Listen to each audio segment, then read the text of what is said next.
Well, hello there, comic book readers, and welcome to another live episode of Off the Rack. I am Sal. And I am Tiffany. That's right. Every Monday night around 6:30 p.m. Eastern Standard Time, Tiff and I go live to talk to you about the last week's biggest and greatest, or maybe not so greatest, releases in the comic book world. We also talk about some things that are going on the comic book news front. And also, we'll pick out our book of the week at the end of it, and we'll read your super chats. And that's a good segue into what super chats are in the YouTube infrastructure. That's a good way for you guys to help us out by sponsoring today's video by using super chats. Ask a question or comment, read here on the show, be part of the show forever, and then we will read those questions and put them into the show. So check those out and continue to do that as we go. In terms of the comic book world news stuff, couple things. One, it turns out I may actually be going to San Diego Comic-Con after all. That's not really news. It's more like a housekeeping thing. But not for any particular reason. There's no booth. There's no panel yet, but maybe there will be. And if there is, you will probably be the third or second to know, because I typically will let our patrons over on patreon.com/ComicPop know any pressing or exciting news about what's going on behind the scenes here at Comic Pop first, and then it trickles down to the rest of the audience out there at large. Community. Exactly.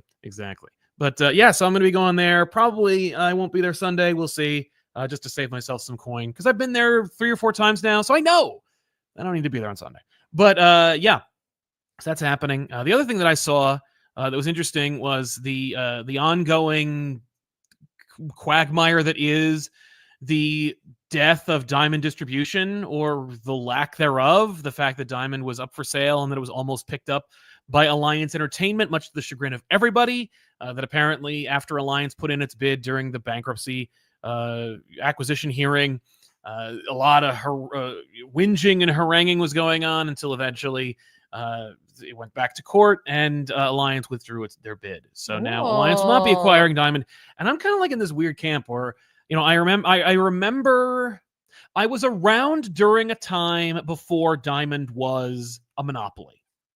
I don't remember it. I don't have any opinions thereof. I was too young. I did not have my finger on the pulse of how the comic book industry worked as a child in the single digits. But I can tell you that the complaints and problems that arose from Diamond being a monopoly in the comic book industry were many and incessant and happened forever. Like, there was never a time when it was working out great. And may have made a justification for why we have antitrust laws, but only apparently they only apply to people and companies that have money, or lots of money to get the attention of the U.S. government. Right. So with Diamond's destruction, I was kind of like, is that really a bad thing? Like, I don't know what the solution is. I don't claim to be smart enough to know like what the best solution is. Certainly, there were some options available during COVID and the lockdowns where, Lunar rose and other alternatives, I guess I could call them. But that didn't really seem to solve the issue or answer any of the problems people had with Diamond Distribution. Right.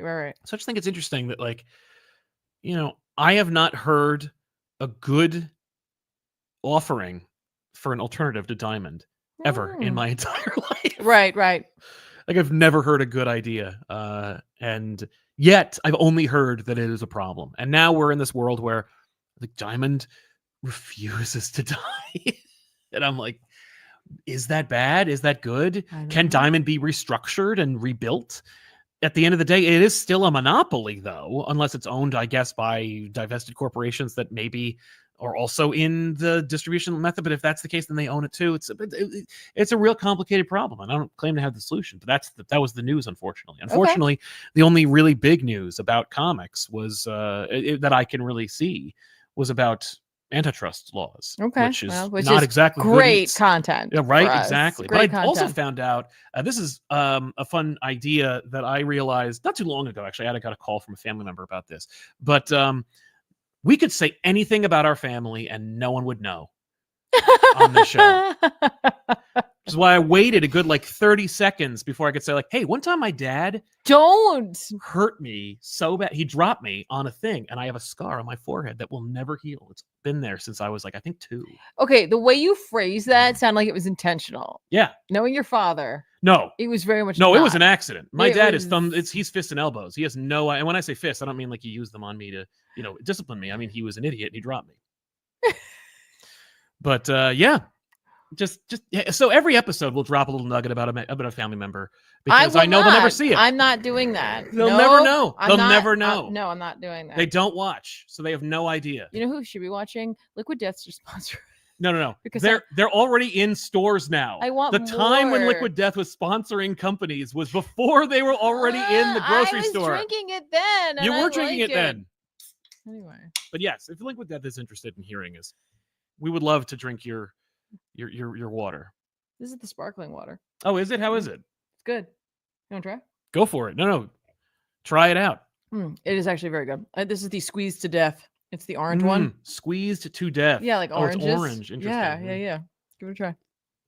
Yeah, that is nice. That Right? actually has like a taste of orange as Yeah. opposed to any seltzer that I have that claims to have a flavor. Well, that's because there's 4 grams of sugar in it. Oh, and there it is. But that's it. That's this entire can has 4 grams of sugar. Yeah. An average can of soda has 20, I want to say. I wouldn't know. I don't know. I think it's a lot. Yeah, I'm sure it is. I'm not a nutritionist, so don't take what I say as anything. That's right. We are not experts. We should talk. Oh, by the way, Thunderbolts is also coming out this week. Thunderbolts is dropping this Thursday. We will also be there on Thursday to watch it. The entire ComicPop crew will be going to see it.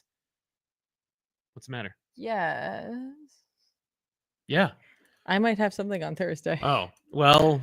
So then you'll be going to see it. I'll be going to see it with the rest of the team. Sorry. I think I just remembered something for work. But yeah, Oops, so and I that's opened up the wrong dropping. app. We'll be excited to talk about it when it happens. We were not invited to the premiere, so we have no idea what it's all about. Fine. We get to see it with the rest I'm of the world. happy to see it with the audience. That's fine with me. I hear it's great. People are saying it's the best thing since Endgame, and I think it's really funny because I know a lot of people have been talking about how nothing's been good from the MCU since Endgame, and I'm like, that's not true. There have been at least 3 good movies from. Have fun, everyone. Yeah, I guess you can't go. I can't go. But there have been at least But 3 I good didn't. movies. I didn't pick the time and the place. I wasn't honestly paying attention when the plans were made. Oh, okay. You were in the same room. You were even telling me I couldn't do certain. You were like, "What about this location? What about that location?" Yeah, I did not piece together. It was that specific day or date. Well, hang on. Let me see.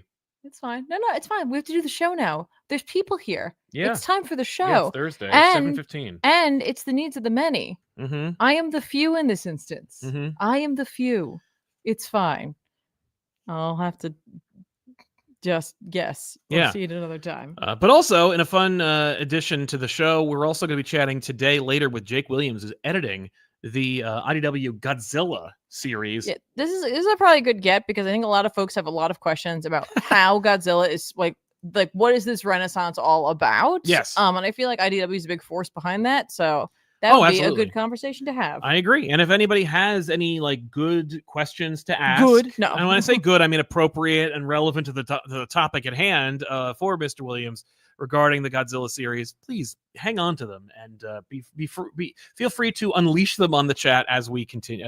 As release the questions. That's right, exactly. Talking about kaiju's and whatever they're called, that's krakens. it. That's it. No, what? Because you said. Oh well, the questions. I understand that. So getting into some comics before we do all that, let's talk about some comics that came out this past week that we think you should check out. Because there was a lot, at least for me. There was. I think we should start with a book that deserves a lot of discussion, accolades, and recognition that just didn't, and then got unceremoniously canceled. That did happen. And I want to thank Jeffrey Thorne for not only being a friend of the show and a fine writer, but also for giving us a really, really good X-Men book that, dead before its time. And unfortunately, not discussed. I saw someone complaining on social media, I want to say 2 days ago, where they were posting a picture from AXE. It was a fantastic moment that resurrected a character who had only been killed because it was part of the plan. And it also reveals the resurrection protocols to the rest of the world and how they could also apply to human beings and stuff. And this person was like, this was stupid, sucks, and this event was bullshit. And for me, told me that Krakoa was over and was lame. And I'm like, not only are you wrong about all of that, but also, how dare you? Because that was written by Kieran Gillen, and actually, as we've mentioned on the show many times, was great. Yeah. But also, they were like, they should have used it to resurrect Lilandra. I can't believe no one did that. And I'm like, yeah, that is the curse of X-Force, because a couple cool things happened in X-Force that people have been complaining about not happening. And I'm like, if you read X-Force, you'd know it did. And you'd be excited about it. Maybe would have allowed the book to continue. But you didn't. No, because you're a professional complainer. Yeah. You probably didn't read the other thing either. Straight up no. So yeah, X-Force number 10 or 300, because it's a legacy book. Yeah, written by Jeffrey Thorne with art by Marcus Toe. Same creative team, pretty much, I think, the entire time. But yeah, this wraps up essentially everything that they set up outside of, I guess, like just how much further along Forge's plan would have been, because Forge, of course, had this this whole thing that he was working on for sure, and save the world. And honestly, that's like my complaint about this book, and it has nothing to do with the creative team. No. It's just that, like, you have to wrap it up.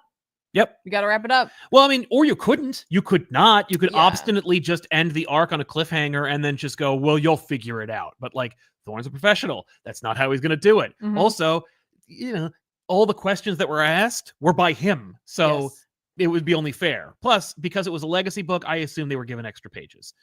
By the way, if you'd like to know more about like the creation of this book and all the behind the scenes drama, or the very least, like how this book came to be, and particularly this issue, you should go over to Jeffrey Thorne's, I hesitate to call it a blog, but it is his website, and he will tell you all about it himself, because he has a whole written thing set up for him on his Patreon. Yeah. So check that out.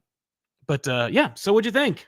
I mean, I really enjoyed it. I'm really glad they got an opportunity to put an end to their story. But I wish they'd been given more time to like exist in this world and kind of like live in it a little bit more. So, I was legitimately surprised by the tank reveal. Me too. Like, I was like, oh. Yeah, and I was like, oh, yay, that's awesome. Okay. How cool. Yeah, that was great.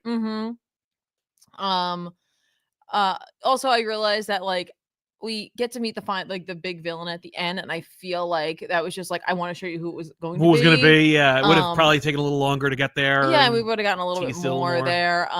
But I appreciated their like Ozymandias inspiration, like, big time. Like in a great screens way. And everything. Yeah, I was like, okay, perfect. Love this 100%. I get it. Like, you're looking at this, like, the only way that mutants and humans are coming together is if like there's something else. Yep, as if there's a common enemy. Yeah, and that common enemy is me going to be killing most of you. Yes, most people, and then from the ashes will rise. Yeah, I'm like, and I love that idea. I'm like, yeah, that's great. That's great. It, one of the only complaints that I will actually lodge at this book is the fact that it may have actually been a little too smart for its own good for a book called X-Force. When I say that, I mean, like, this is a title that is no stranger to a band of fan favorite characters getting together to quietly save the world from behind the scenes. And most of the time, it's a little more kind of one-dimensional. I hesitate to say or shallow, but it is like Apocalypse is going to return and we need to kill him before he gets to be Apocalypse. Like, these are concepts where it's like, oh, okay, I get it. Like, this is a lot more esoteric in its execution, and it treated the reader with a lot more integrity and like care. It was like, you'll get it, you'll catch up, you'll figure it out, you're with me. Nobody reads one comic one time and then moves on to the next comic. Like, you'll read it again. And I don't think that was the case for a lot of this title. And because I think if you said this was the plan, people would be like, oh, that's pretty cool. Yeah, but it took us a while to get there, and even though it was cut short, it still kind of was like, if that was the masthead of what this book's about, I don't know. Maybe it's because it was an ongoing and it needed to be, treated as such. It Thorne was like, I'm playing the long game. This is an ongoing series. Yes. We're not doing like a 12-issue mini here called X-Force, For me, I think it comes down to like in the vacuum of Krakoa and watching Krakoa wind down and like them like distilling the books into like a funnel of like, here's like a certain amount of titles that we're going to keep going to then like re-expanding it on the other side. It felt like it was a little bit of like a weird power struggle. Yes. For the top of the X titles to come out, and I feel like people were less willing to buy as many as they were during Krakoa. Yes. Which is unfortunate. No, I agree. But yeah, unfortunately, X-Force was one of the books that I was like, I'm really enjoying this. It was just a good story. Yeah. But I think because it was just like, it's the Nightwing effect. It's just a solid, good story. What's the Nightwing effect? Yes. Explain the Nightwing effect. The Nightwing effect is when like the book's doing a good job, it's doing well enough, and the character's being taken care of that you don't worry about it anymore. So it's giving you permission to drop the book. To not drop the book, but to be like, oh, I'll get to it. I'm looking forward to getting to it, right? And I feel like maybe for X-Force, because it was doing something that was really fun, but kind of under the radar, there just wasn't enough of like a push, like, the characters maybe weren't like everyone's favorites, but like that's what to me what made it so charming. It wasn't everyone's favorites there. Absolutely. But yeah, like thank you to Jeffrey Thorne for being so kind to Colossus. yeah Like thank you for being someone who was willing to do that in this world of people who apparently hate Colossus. Right. Like he's not even my favorite character. I just feel bad for the guy. Like he went through a lot. He never got to enjoy Krakoa. Yeah, and honestly, I do wish we got more of this story because I still question Forge. Like, which was it? Did Forge like orchestrate all of this because that was how it had to go, or he didn't even realize what he was doing? I'm like, you're not a good guy, Forge. Not necessarily a good guy. No, most ex-leaders are complicated people who are not especially good I did really enjoy getting to know Sage. And I you know what? Like I am more interested in her than I have ever been before. Absolutely. No, this is a good opportunity for, a lot of highlighting of characters that might have not gotten the spotlight. Yes, but, for sure. Really fun book. Absolutely. Really fun series. Yes. We hardly knew ye X-Force. Yes. I'm sure the title will return. I hope that Thorne gets another shot. Not necessarily at X-Force, maybe he'll get his own team. It'd be nice. I don't know if this team ever really embodied the title X-Force, but they were a cool team. It did in the wake of Krakoa. That's very true. So yes, it did. So I would say yes. Yes, yeah, but I agree that with someone in the chat who said like Nori and Sage were breakouts. Big 100%. Time. Oh yeah, 100%. I feel bad too because like poor Nori, like that was one of those characters where you could tell like we're gonna do this, and then maybe like 6 or 10 issues later we're gonna do this, and it was like and we never got to get to the this. So we just did this anyway. We just showed you what we did with her anyway. Absolutely. I don't want to spoil anything about the book. No, this is really good. But yeah, it's really good. Now, as we take a break from the comics, well, rather the last week's comic reviews, I'm going to chat a little bit with our pal over at IDW Comics, or Publishing, I should say.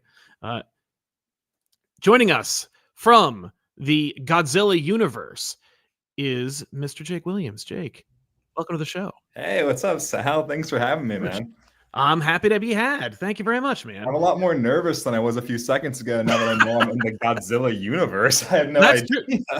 Well, and that's one of the things that like I think people are excited about / want to know more about. So if you could, and I don't mean to just throw you the entire bag, but please explain to us a little bit about like where this whole Godzilla line came from and what your plan is. So in as much as what you want people to get out of this whole menagerie of Godzilla and Godzilla adjacent books coming from IDW. Yeah, exactly. So I think we're entering this like really fun and interesting time for licensed comics where the licensors are letting us like really play with the toys in really fun ways. So when I took over Godzilla last year and started like planning this new universe and what I wanted this new ongoing to be, the thing that I was seeing with the past Godzilla books, and certainly not all of them, there's been so many great books, but I really wanted to lean into what a comic book can offer you, what the medium can offer your story, right? Yes. So, and part of that comes with like going stylized, like not trying to look like real life at all. I'm not trying to imitate real life. I want to have very stylized comic books that lean into what we can get from that, but also just the tropes and trappings of what does well in comics. I on screen in a Godzilla movie, if Godzilla -1 had a superpowered character, that would feel insane, but it doesn't feel insane on a comic book page, So, of course. Basically, when I was doing this, sorry. No, I was just gonna say the it's funny how like Godzilla -1 really like got people in on the idea of you can tell a story by way of Godzilla, as opposed to just saying like, well, this is the movie where Godzilla breaks this, that, and the other thing. And it's something that we comic book fans are so used to, and we've been saying this forever, that like you can use this fun, larger than life character to represent something larger. Yes, absolutely. Yeah. I mean, -1 and the Monsterverse have just been huge for Godzilla, because I think technology has advanced to the point in these movies that it makes Godzilla feel real again, you know? And when you can pull off the magic trick of making Godzilla feel real to the audience, you know, that's really what they're hanging their hat on. But for us in comics, we're not going to be able to have that splendor or the grandeur of like Godzilla's real. But what we do have is we can go way weirder and way stranger and make some really fun stories that way. So when I was looking at it, you know, I was like, well, let's make the comic book version of Godzilla. So let's, you know, take a lot of these concepts up to 11. Let's, you know, we're introducing this boy that we're saying has the power of Godzilla. And what we mean by that is he wields the fire of Godzilla. In our universe, Godzilla's heat ray is this thing called Kaisei energy. And Godzilla's the only being that can control that energy until Jason shows up, and he can do it as well. So these two beings are kind of, you know, star-crossed, drawn to each other, and it's going to lead to like a giant, really cool fight between a boy and Godzilla, you know? And that's the type of storytelling you can only do in a comic, which is what we're super excited about. Yeah, well, and in a big bad way, it's funny because I got a chance to actually take a look at the first issue of Godzilla recently, and I'm not going to spoil anything, but I can say that it's not, while you have Jason as this kind of like protagonist through line, you are also introduced to a menagerie of fun comic book-esque characters who all represent some fun element of what you would expect from, like, I hesitate to use the term Big Two comics, but it does have that Big Two feel, which I think is what I think a lot of people might be excited about, because it's something you've never seen before, outside, of course, the fact that Godzilla is literally fighting like the Marvel Universe right now. He has a lot of dance partners these days. Yeah, which is, our cup runneth over. There's nothing wrong with that. There's plenty of Godzilla, and that's the thing that I've been talking about recently, is like when people are like, oh, you know, how do you feel about like Godzilla showing up in Marvel or DC? And I think that's awesome. You know, what's fun about what we're doing is, instead of Godzilla going into a different universe, we are building a universe for Godzilla, you know, a universe that derives from Godzilla, a universe that, you know, in our story, Godzilla and other kaiju have been attacking for 70 years. So when we meet our characters in the present, it is a world that is entirely shaped by these interactions with kaiju, and the human beings have been shaped by that and mutated by that. And the three main stories that we have right off the gate is we have this book that's kind of like, you know, in a really fun way, because most of us are Americans making a comic about a Japanese character. I think the book kind of melds that in an interesting way, where I think our ongoing is kind of a bit of a combination between like the early 2000s, like Ultimates, and like a Shonen Jump book, right? So we have this very like anime-esque protagonist who's just kind of joining the Ultimates, which I think is really fun. And then elsewhere in our universe, we have this world that's kind of this region that's kind of a mystery called the Dead Zone, right? And the Dead Zone is the site of the greatest Godzilla attack that ever happened on American soil. And basically, it's now this irradiated wasteland that's been walled off, and the American government has told its people that nothing is alive over this wall. But instead, it's kind of in the government utilizing these people to experiment and learn about long-term effects of Kaisei radiation. So over this wall is this like kind of sweet tooth, Walking Dead-esque wasteland. I've also been comparing it to Over the Garden Wall a lot, where we follow this half man, half kaiju character, which again, we talk about stuff we can do in a comic book that can't happen on the screen. A half man, half kaiju character, the first one Toho's ever allowed. And he's kind of our like Clint Eastwood, kind of a kaiju with no name, if you will, who's going from town to town inside of this wasteland. And he's going to obviously uncover a lot of interesting new characters and just kind of the mystery what's happening in there. And then the third book is Starship Godzilla, which is basically like a Cowboy Bebop or a Guardians of the Galaxy. It's our space opera that finally combines the Toho space galaxy into one cohesive universe. And we follow this cast of mercenaries who flies around in Mechagodzilla. That's awesome. Yeah. So we're very excited about these books. And the thing that I really want people to realize is I think a lot of fans will go to a Godzilla movie, you know, and any like Godzilla movie that comes out, people go to. But I think Godzilla comics, like a lot of licensed comics, are seen as like supplementary for like the real fans of the franchise, where these really just aim to be fantastic comics that have Godzilla inside of them. And I think they work for any comic fan is really what I'm trying to do with these. Sure. So it gives people, like, it gives audience members the opportunity to kind of like claim ownership of it. Like, everyone has their favorite Godzilla movie. Everybody has their favorite interpretation of Godzilla. This is an opportunity for people to get on the ground floor and go like, oh, this is mine. I can claim ownership over this. Like, my favorite version is this. And it has all this additional material to it that all makes up this whole beast, so to speak. Right. And that's what was so important for us in using an era designation. You know, all of the Godzilla movies are grouped into these different eras. And Toho was kind enough to let us design a new version of Godzilla and then give it a new era designation, which is our way of like really announcing like, this is different, this is standalone, this is its own thing. And, you know, unto itself, it matters. And the stories inside of it matter, you know, and they affect each other. What are you calling the era, by the way?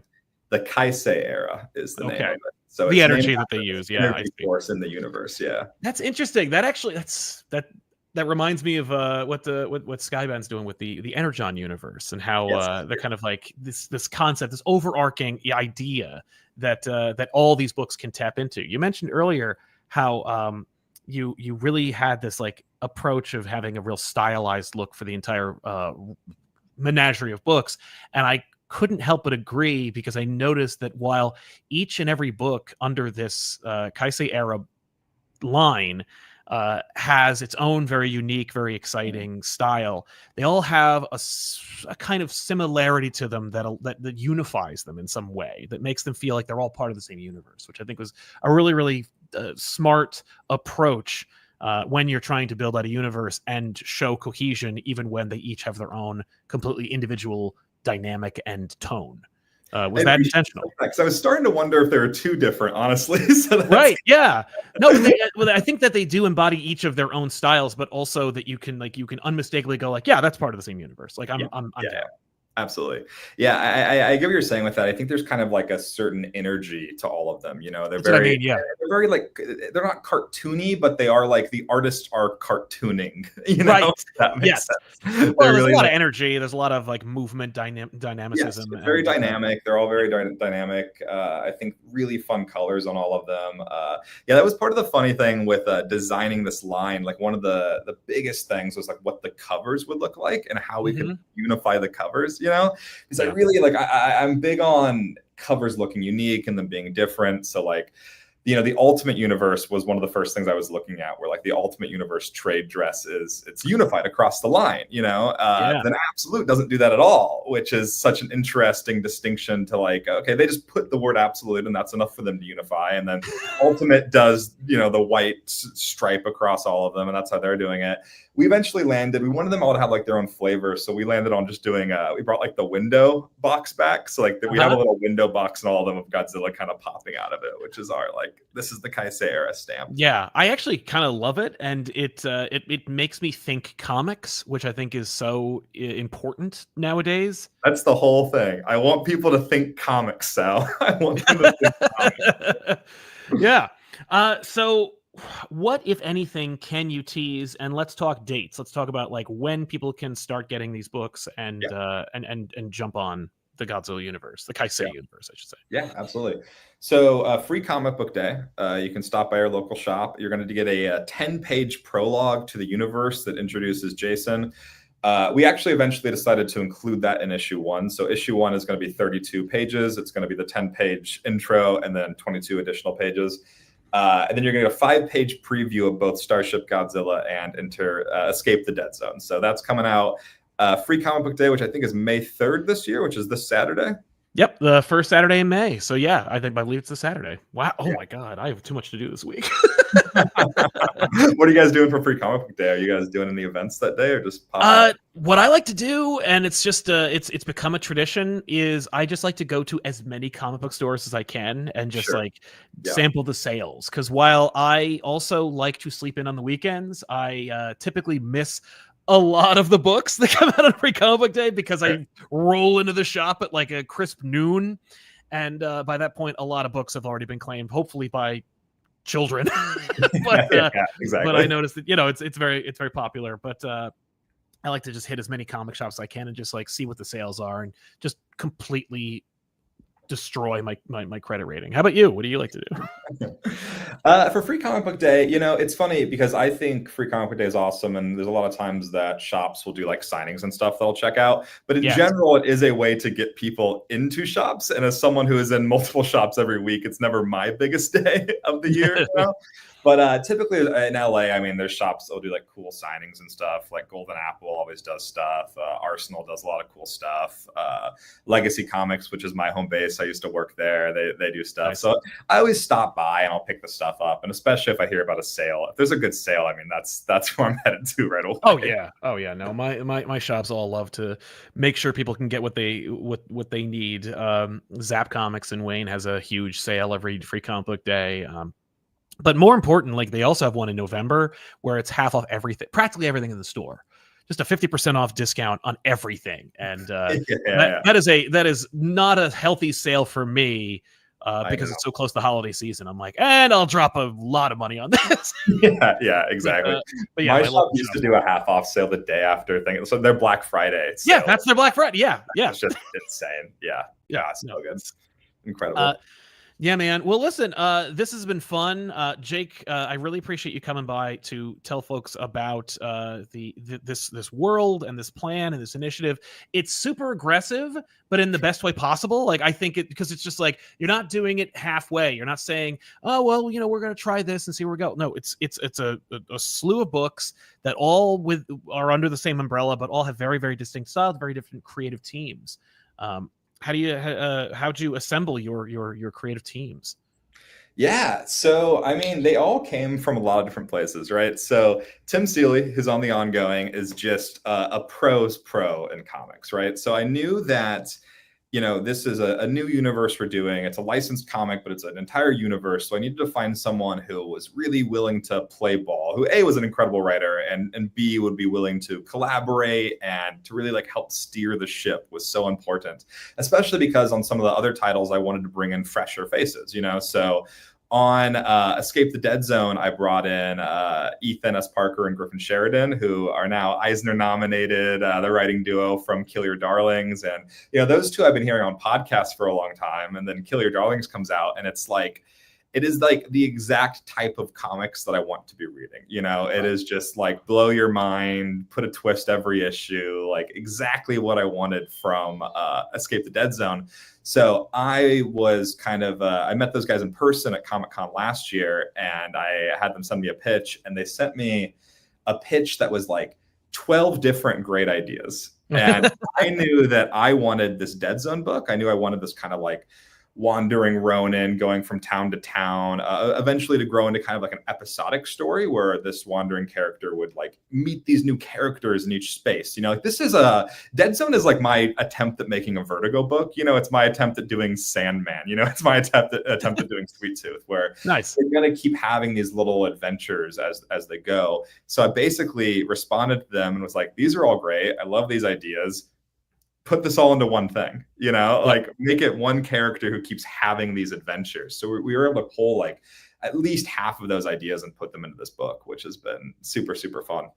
Yeah, and the final one, Oliver Ono, the artist of Starship Godzilla, he had done Monster Island Summer Camp, which was this like Godzilla graphic novel. And when it comes to Oliver and Pablo, I mean, I was just so lucky to get these artists. I think the Dead Zone and Starship Godzilla are incredible. I could not be luckier to have them. I could not be luckier to have them fully on board. I'm very lucky to have Nicola as well, but he was already doing big work at DC, so that one was more of a grab than a find. But definitely, Nicola's incredible, and they've all been so great. And then Chris Gooch, he was a cartoonist who had done some graphic novels at Top Shelf, and his stuff is really intellectual and interesting and bizarre. And Chris Staros, who runs Top Shelf, reached out to me, and he was like, "Hey, I have this guy Chris Gooch who has this interesting idea for a Godzilla pitch." And out of all the pitches I solicited that first year when I took over, that was the one that just blew my mind. So his initial pitch for it was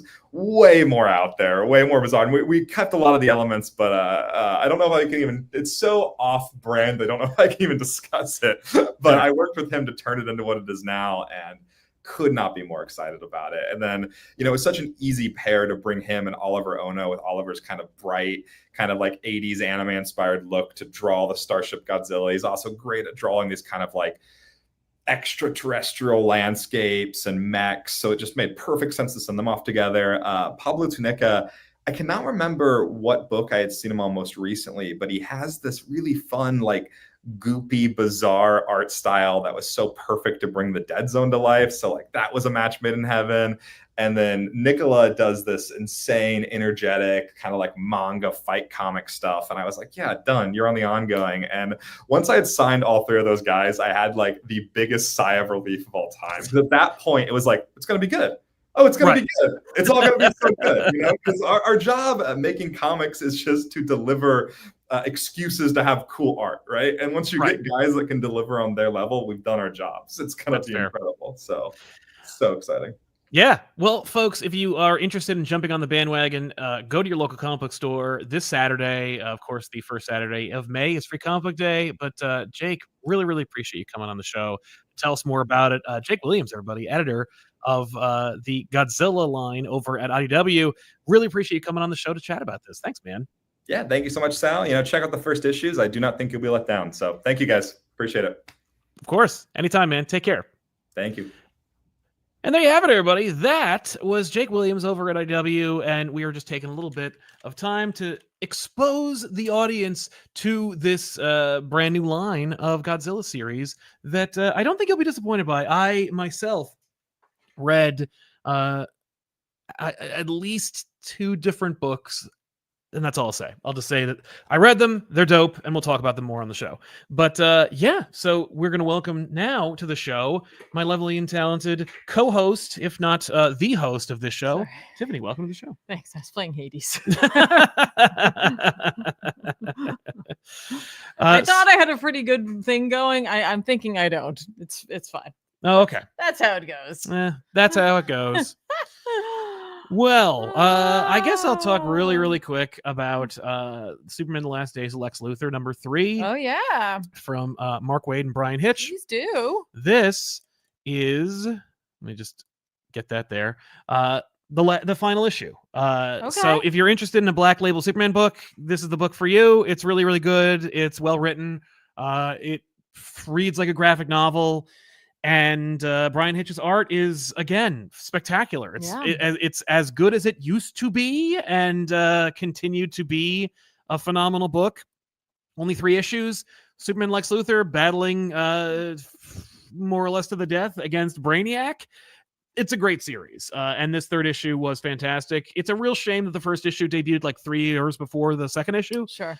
Because I think it really hurt the momentum of this book.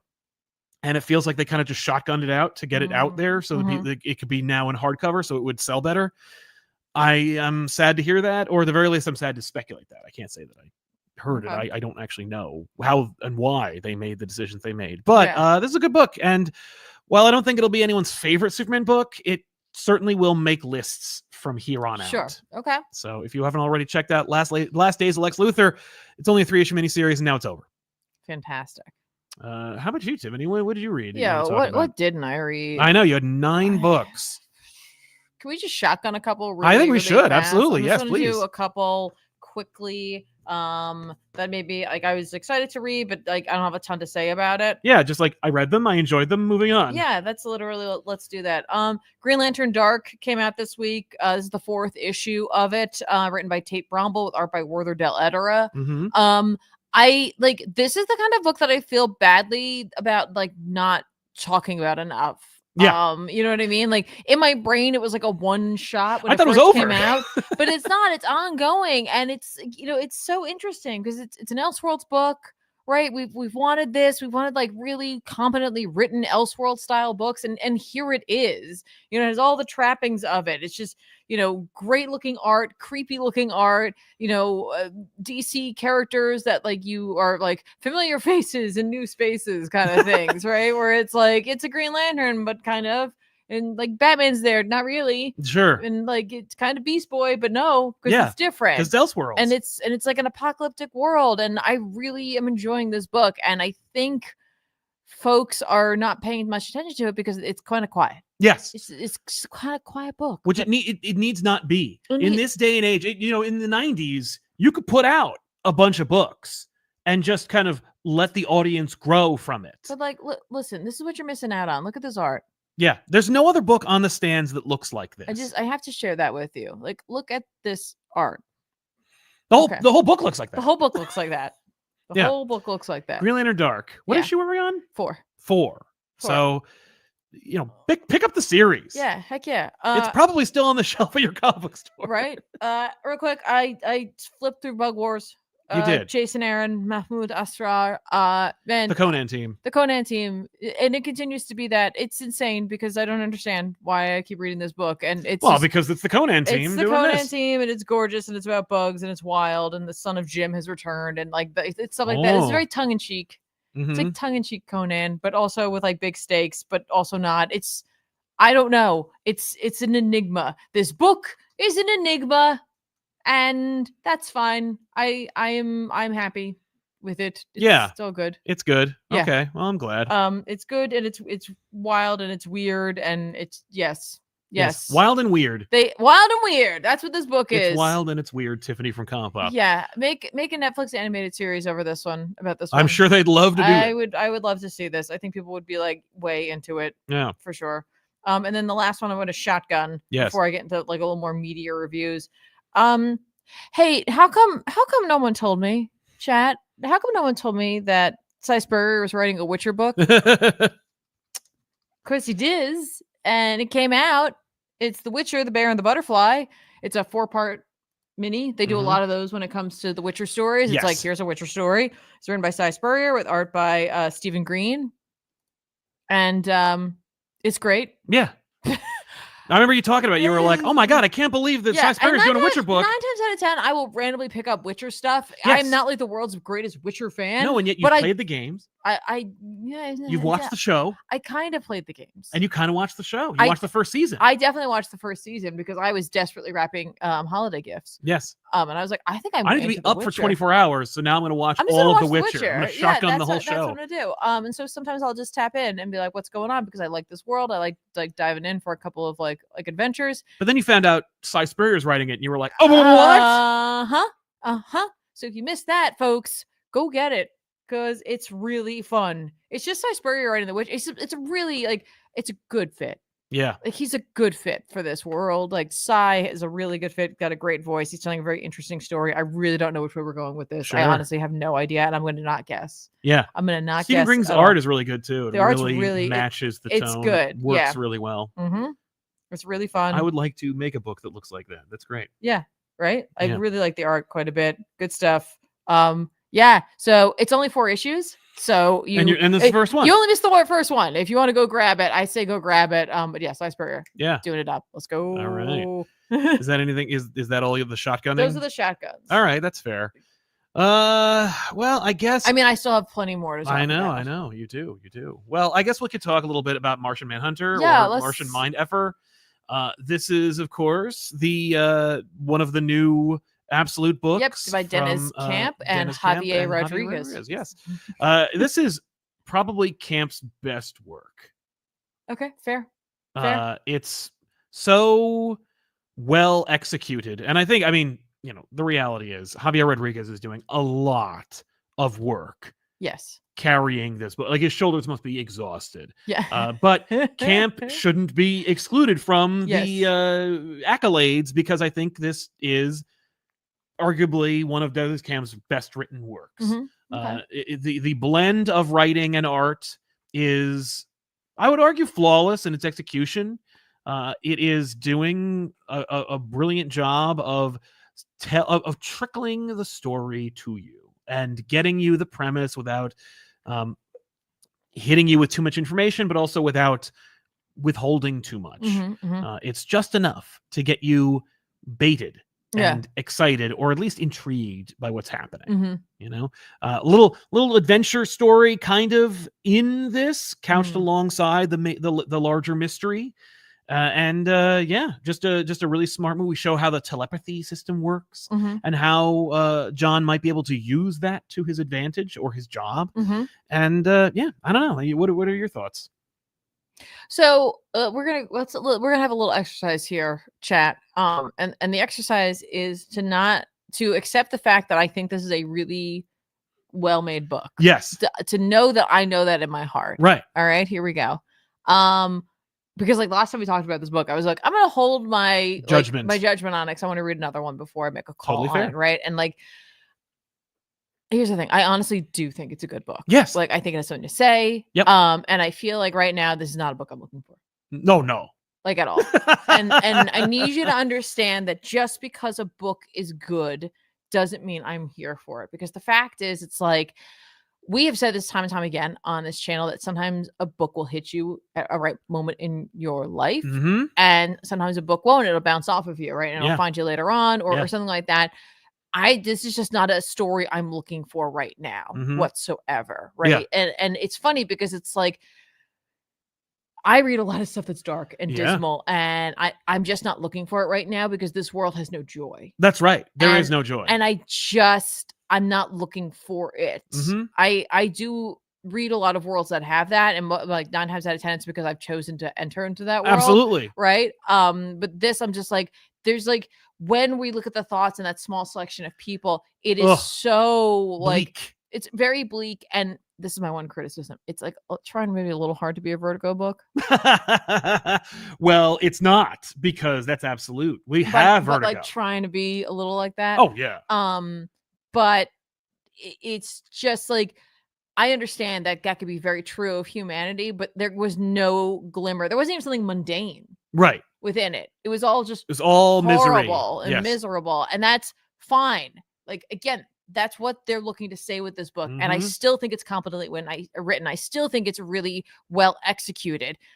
It's just not something I want right now. I don't blame you. And I do think that Javier Rodriguez is doing phenomenal work. His art is exciting. It's very experimental. And I think his art style really fits with the shifting nature of the book in general. Yeah. And I completely understand why people are going to like it. And I'm not saying it's bad. I'm just saying it ain't for me for right now. That's completely reasonable. This is not a book I would normally want to read. And I'm just recognizing that it is. Yes. It's certainly more satisfying to me of anything I've read of Camps. Yes. And I'm like, oh, like this. I get it. Yeah. It's more I'm looking at it from like an anthropological sense than I am like from a story sense. I do like it. But I hear what you're saying. No, I think it's really well done. Like I really, really do. It's just so it's like I saw someone in chat say like, but the absolute universe is a universe without hope. And I disagree with that. Yeah. Because I know we talk about that when we talk about Absolute Superman quite a bit. But this is a little more real. Like this is almost not the DC universe that Camp's writing about. And it's just because he has something to say. And I just, right now, I'm not in a healthy headspace to accept what he has to say. I completely understand. So. Yeah. Well, I think Camp might be in a similar position as you. Unfortunately, he also has bills to pay. But no, I get it. And that doesn't mean that like another point in time, this will be the right time for me to be like, oh, okay, I'm taking another shot at this. You can pick up a hardcover and it doesn't mean that I won't dip in. But like reading this issue was like, I was like, I really need to stop reading this issue. That's completely fair. That's a ringing endorsement, I think, if I've ever heard one. Well, it just means that like it's so well done. Yeah, that it really bummed you the hell out. I was bummed. Yeah. I was like, I should probably just go read some Junji Ito. Oh yeah, to even things out.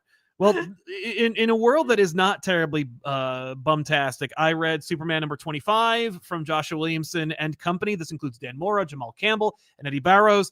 This is a seminal issue in the Superman saga. First of all, 25 issues is incredible for one writer on Superman. But the other thing is, great art, phenomenal story. The return of Lex Luthor is essentially what I can sell this as, and the curtailing of Superwoman's career, which we all knew had to end at some point or another, and it ends in a spectacular fashion. The last page reveal is beautiful. But yeah, it's Dan Mora. It's gorgeous looking book, fantastic story, which highlights everything that you love and hate about Lex Luthor, everything you love about Superman, all the change and all the things people expect and know or think they know about Lex Luthor.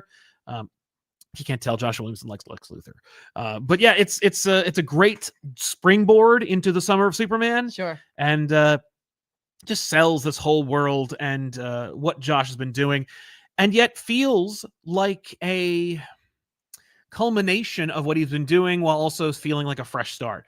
I feel like you could probably not read most of what's happening in Superman and still jump on this issue and have no problem jumping in. Okay. Great looking, great feeling, great read.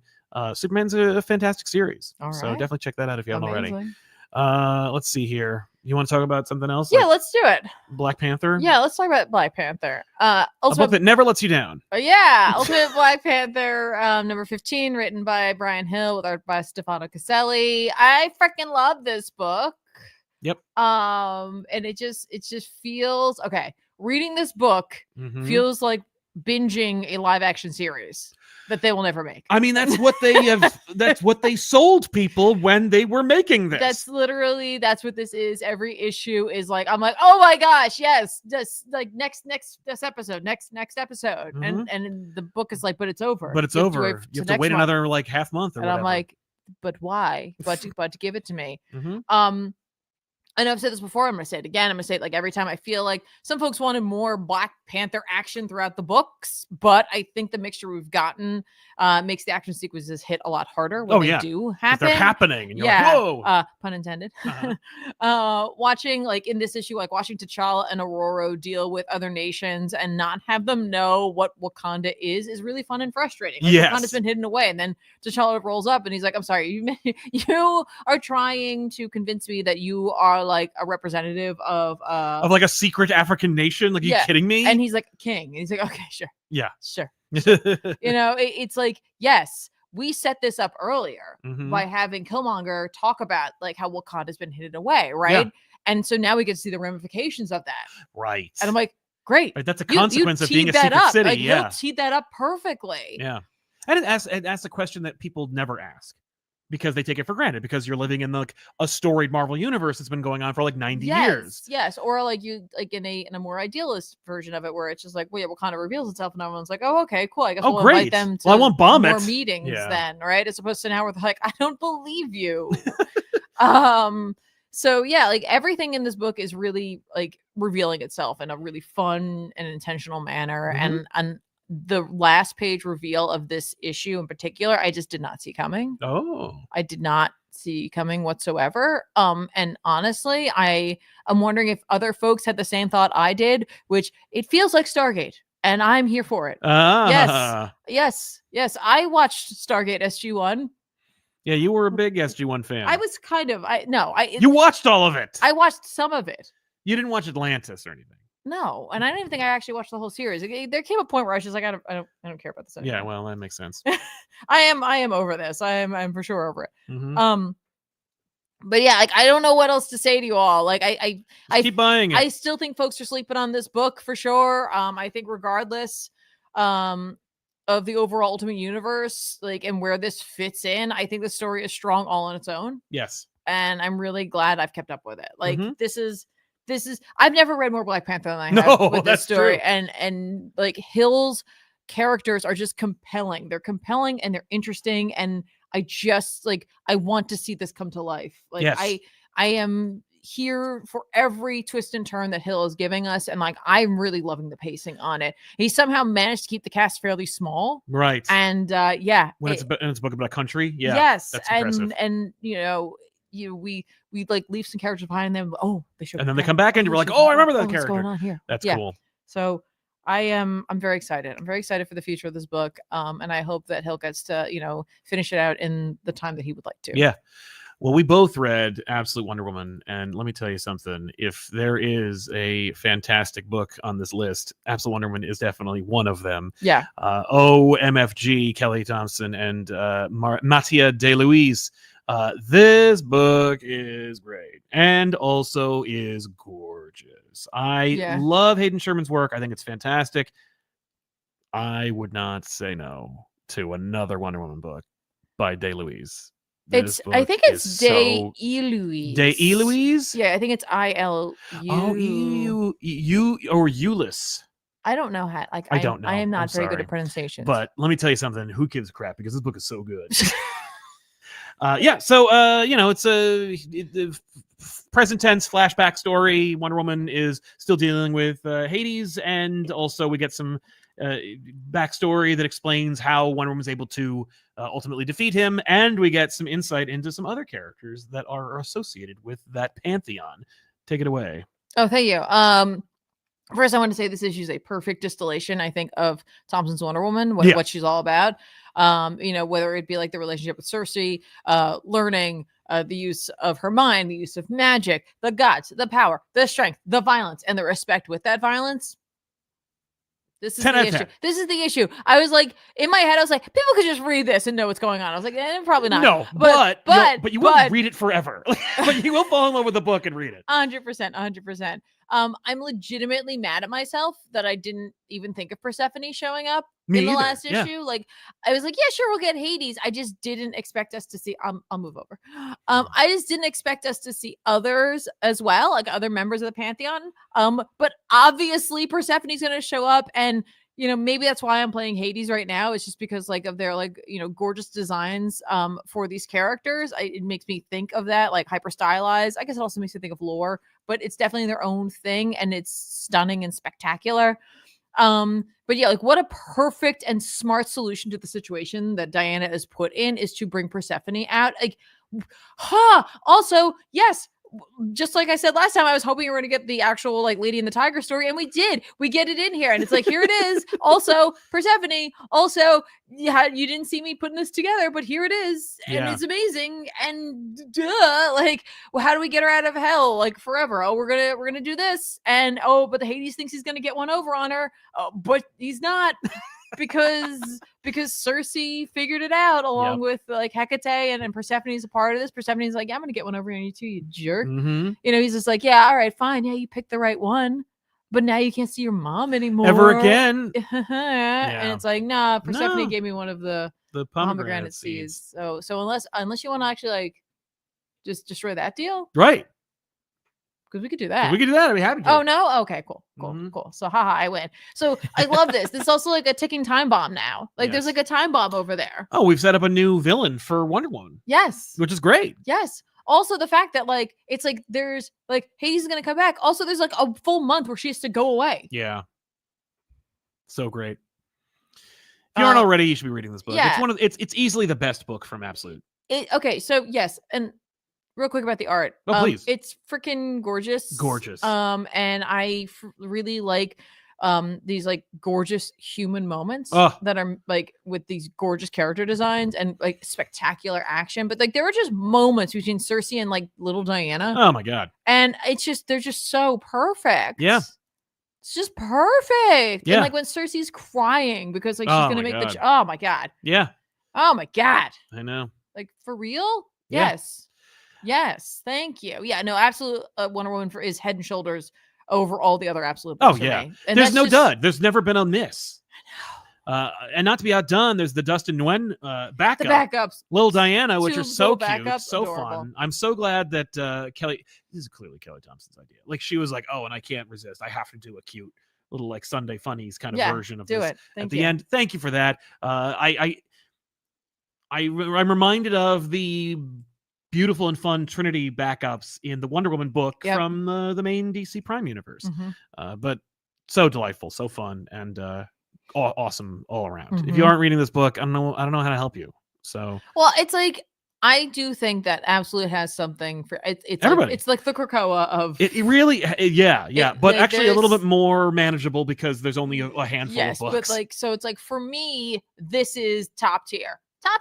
But for others it's gonna be Batman, it's gonna be Flash, it's gonna be Superman. Like others will find their number one, and it's not about yelling at each other which is the best. That this is just what my opinion is. My opinion is Absolute Wonder Woman, and I will like that's my flag. I'm planting my flag right there. Absolutely. That's fair to say, and I don't think anyone can refute it. But then there's also One World Under Doom #3. Heck yeah. Written by Ryan North or art by R.B. Silva. Yes. Can I say something? Please, I want you to. This issue started in a way that made me go like, oh boy, is Sal gonna have some stuff to say that's like more of the same from the last issue? But by the end of it, I was like, oh, come on. Nope. I was like, yeah. Oh, yeah. Because I'm like, we said, like, I'm like, I know. Like, I know. when they set up that the heroes were enlisting the supervillains, I'm like, oh great, you can go on TV and do that, and then you can look more like idiots, and then they do, and I'm like, oh my god, they're just, we gotta figure out, is it mind control, is it this, that, and other thing. Like the heroes dispatch telepaths and magicians to go into the minds of the world leaders. Like, are you stupid?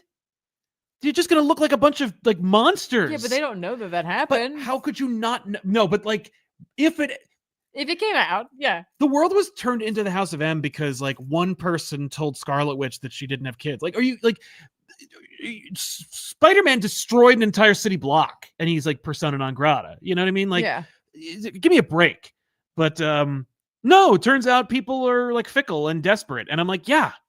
That was the lesson from the first issue. Yep. Like they were like, how could Doom figure this out? And I'm like, he just told them to give them whatever they wanted. I do appreciate though, like North is kind of like downing his eyes and crossing his T's, where he's just like, it's not this. Yeah. It's not this. I don't want to hear it. It's not that. I'm retcon proofing my book. So they checked. Yeah. They did it. But yeah, like the end. But the end was great. It was a great reveal. Good use of what Doom is doing. Now, based on our chat here, apparently fewer folk are excited about seeing Dormammu. How could that be? I don't understand it. Dormammu's way more exciting and interesting. Not that like he's more exciting and interesting than Doom, but certainly he's more exciting and interesting than like that year when Mephisto took over the Marvel Universe or whatever. Like, are you kidding me? Dormammu was a fun surprise. Also, it's like, yeah, Doom became the Sorcerer Supreme. That friggin' reveal where he's like, oh my god! And you used it to be leader of the world. Are you? Did you put up all the anti-Dormammu like traps that Strange always does? You didn't. Oh man, this is gonna be great. And I want to see Doom versus Dormammu. Yeah, and that's what makes me so annoyed about where the Doctor Strange series is going, because it's like based on this book and what Joe Kelly had set up, not done, set up in Eight Deaths of Spider-Man. Strange is very aware of the things that Doom should be doing. So why would he bail? I guess he's like, well, Clea will take care of it. It's just like Clea should absolutely be like, Yeah, but like the editor of the Doom or the Strange book doesn't care about Clea. Yeah. So I guess you're getting that instead. Cool. Yeah, Doyle should absolutely be here. Yeah, he won't be. Well, he's in that book, the Doom Academy book. Yeah. That's right. There's a whole Doom book. Yeah. Maybe that's why. Maybe he will be. Listen, I think this is hilarious. I love the idea that Dormammu was like, wait, is this my time to shine? Mm-hmm. Good. Is this we could use that. Hello. Yeah. Dormammu. Silva's faces are driving me nuts. So it's funny, like every time I open this book up, immediately I'm like, duh, I'm taken by surprise. And by the end of it, when we get to the action sequences, I'm like, that's good. All right, good. Yeah. Yeah, no, the book looks great. And this isn't like Camuncoli where everyone has the same face and it drives me nuts. But everything that is inorganic that Camuncoli draws is flawless. Silva draws really cool stuff, draws really cool action sequences, draws the characters appropriately. Everything's great. But those faces, I don't know what it is. Maybe he's dropping them in over like blank canvases. Mm-hmm. I don't know what it is, but it's ugly. And it's not only ugly, it's also like poor. And I'll say poor because he's not doing MODOK. Like MODOK doesn't look like a guy. Like he's just drawing a human face on a MODOK body. Right. That's not what MODOK looks like. Well, that's what he looks like in the movie. That's not a good example. I mean, maybe there's a direction. Maybe they're like, oh, make it look like that movie that literally everyone hates. Yeah, synergize. Yeah, really synergize it. I don't care how bad it looks or how much everyone hates it. Just make it all the same. But like our heroes are banished. Like it's like such like a tiny panel. Yeah, it's like whoop, whoop. That's fun. Gone. No, I love it. Yeah, everything about it's great. Like except for those faces, but everything else is great. The use of this characters, Doom and like Doc Ock, and these like every character that's representative is awesome. Yeah, I'm down. I'm down for all of it. I think it's really fun. I think it's really cool. I also think it's hilarious that they're still like, ugh. Oh, I these know. heroes are so And slow on the uptake. Like it just occurred to me now where I'm like, the New Avengers would never have fallen for this. But whatever. Really? Yeah. All right. The New Avengers would have been like, excuse me. In fact, the New Avengers were invented because they kept like screwing up with Scarlet Witch and stuff. Yeah, like, that's true. That's true. I do like that Doom even gives him a chance to like save face. He does. He's And like, then why he's don't just you get like, out I of just here? wanted to support them. I'm just doing my thing. And like that's what like this book is keeping me strung along with here is that like either like yes, the superheroes could be learning a lesson, and either Doom is being super truthful or playing the greatest con of his Oh, he's playing career. a con. No, Doom is conning. And it's like if he is conning, I really am looking forward to where it is going to fall apart. Absolutely. Like where is the crack in the armor? But if it's not, oh yeah, Doom's going to fall hard when it fails because he's going to be upset that it was just like I tried to do the right thing. Yeah, well, that is the strongest way it could go, and I think North is making a point. I mean, like there is a cable news pundit that's like pro Doom. Yeah, I don't love. Yeah, I'm like, and it's like, ew, yeah, okay, I see you. Yeah, but like, ew. it's so I think North is saying a lot about like his frustrations. Yes, and also I like think fanaticism around a single leader, and I think it's fantastic, and I think it's like important, and I'm glad that they're doing it, but also. That's the strongest way you could do is to have Doom be disappointed by humanity. And I'm like, yeah, that's great. Do that. Yeah. Like have humanity go like, we want everything. Oh, why does it cost so much? I hate you now. Like, absolutely.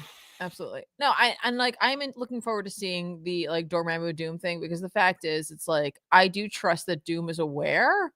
Yeah. But like wouldn't necessarily perceive it as a threat. Whereas like, but that's why Doc should be there being like, you have to do this. This is a problem. I know you don't think it is, but it is. Right. Do you know how long it took me to do all this? Yeah, I love that. And I think, and that'd be a great reveal for Doom to be like, yeah, before I did everything, I figured out how to deal with Dormammu. Sure. Yeah. But I'm excited to see where it goes. Yeah, for sure. Anyway, that was fun. Totally. Oh boy. Yeah, you read Flash. Flash number 20 came out. Cy Spurrier, Vasco Georgiev. Every time, like I think I'm like, maybe I'm not going to be reading Flash anymore. Like Spurrier pulls a hat trick. It totally does, and I'm here for it because this is like, all right, this is part 1 of Bad Moon Rising, which easily could have been like a whole DC event around the Flash, right? Because it's like Flash is fighting for the moon, and like this war. But Spurrier's a genius, okay? And essentially contained it into the Flash universe. And I appreciate that like Spurrier is leaning into the time element of that are associated with the Flash powers in general, right? With speed and all that. So that the war can be going on for years, but not disrupt the main universe because it's not the rest of the universe. Right, exactly. And I'm like, yes, okay, brilliant, right? All right, so let's talk a little bit about what this is all about. So this issue is going to open up and you're going to be like me and for a second maybe go, did I miss an issue? And that's when you realize that like Spurrier is doing this on purpose. You're being dropped into the center of this story, much like the Terrific Sphere is being dropped in. Because like a Terrific Sphere has finally made it through like all this stuff, all the sciencey stuff. Yeah. Onto the moon to see what's going on. Right. And so like you're them. Okay. Like that is your gateway character. Right. You're like, oh my God, what the hell's been going on? Like it's very disorienting, right? And completely done by design, in my opinion. Brilliant. So that like we also can that way latch onto the sphere. You know, even like we're following the Flash, but now it's like, okay, wait, this is my guy right now. Okay, cool. So Wally and the other Flashes, like Flash characters, are fighting a war for the moon against the Heliophage, which is the being that was created after Eclipso ate Foxy, the Flash's family dog. Oh no! Thus creating the Heliophage, right? Okay. Which I really like saying Heliophage. Well, it shows, yes. But it's a fun word to say. It's Heliophage. And essentially Wally is really taking on the bulk of the war by creating shards of himself, which is something he can do now. Yeah, he's been doing it. And so there's like 7,000 Flashes that are all fighting their way in. And it's kind of like Ender's Game, but not. And sort of like Helldivers, but not. Like, when you are created as a shard of a Flash, you are simultaneously an original Flash and also a copy of the Flash. Right. And your whole point is to progress the mission for the war before you die. Most Flashes don't make it back. Okay. Right? Like, that's it. You go out there, you were meant to like, you know, get to this like dome where it is, and then the Flashes collide and then release all the energy within them in order to hopefully break through. Okay. Right. And that's what you do. Like, sorry, That's why you're here. That sucks. Yeah. The heliophage, meanwhile, can also, I believe, create other versions of itself and also imbue villains with like Speed Force powers. Right. Okay. So you get to see like crazy Captain Colds and like all the stuff out there, right? Like there's a whole thing going on, right? It's kind of cool too because Eclipso, well, the heliophage, is trying to build vents into the moon, or at least one. There's like one vent built in. And they're like, it looks like they were trying to move the moon, but then it also looks like they're building more of them. And I'm like, wait a minute. I don't think this is anything, but wait a minute. If Eclipso was obsessed with Darkseid, I can't help but feel like the vents are a way of trying to create a new apocalypse. Yeah. Okay. I'm like, are we going to be exporting steam and pain? Yeah. As you do on Apocalypse. Yes. It's one of the main exports. So, the sphere latches on to a flash copy. This one seems to have a little bit more individuality, which other characters are like, we see a lot of the term, two things can be true. It's a lot of like Schrodinger kind of going on, where it's like can be an original and also a copy, can be defective flash, but also maybe individuality. You know, it's both things at once. And I think that's going to be tied into the fact that we reveal at the end that like Foxy is still like seemingly alive within Eclipso. So it's like, you know, both dead and alive, right? Both heliophage and individuals, like, you know, beings within. All right.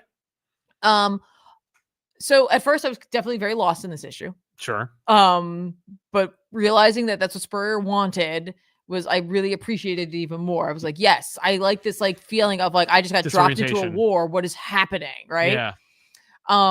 Wally's like very much just trying to control all of this and do the best that he can. And, you know, they have, Wally's family being teleported up by Jai from time to time. Okay. Because that way Wally can make new loving memories.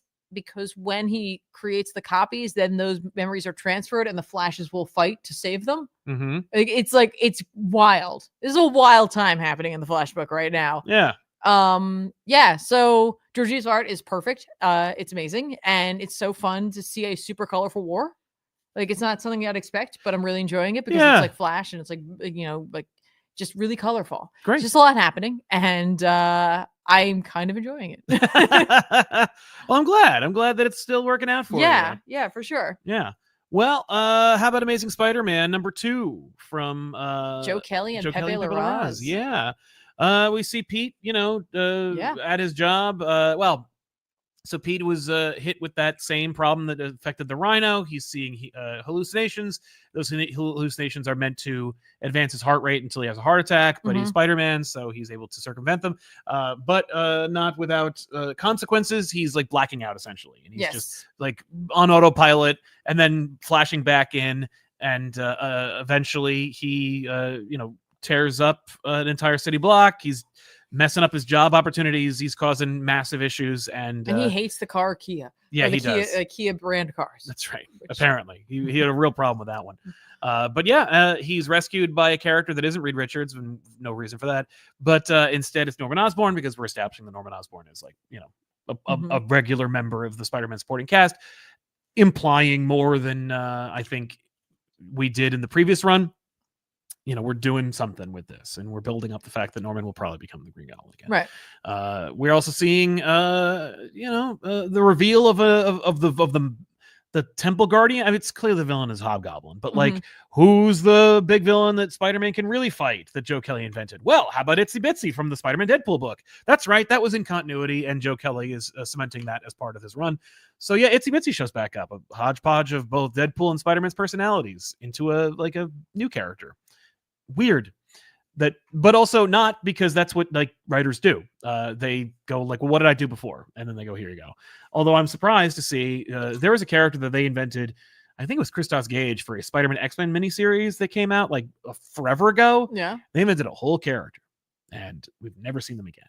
Oh, who is it? I will not say. Okay. I know they'll show up once I do. Okay. But instead, we'll just talk about how the art's fantastic. Spectacular looking, even web of perhaps, but it's a good book. It was well written. It was this is the state of Spider-Man at this point. Like, is it the kind of book I want from Spider-Man? No. Like, if you're gonna do a Spider-Man where he's single and he's like, you know, trying to make money, and Aunt May is a part of it, but like he doesn't live with her, or she doesn't know he's Spider-Man, then like just do the book from the 80s. Like just read Spider-Man from the 80s. Sure. Like like there's a lot of Spider-Man from like 1967 to 1985 that is just that. Yeah, but like it's nice to see it in an updated world, and for people like me who aren't like mainstream Spider-Man fans, like I don't know, it's kind of fun. Yeah. Yeah, no, and I mean, like, it's by Pepe Larraz, so it's worth seeing, and it's like that's the book. All right, I'll say it's Zraven. Look him up. Yeah, Zraven. Look him up. There's no way he's coming back. He's no body, no death, my friend. You never know. Figure when. Oh my god.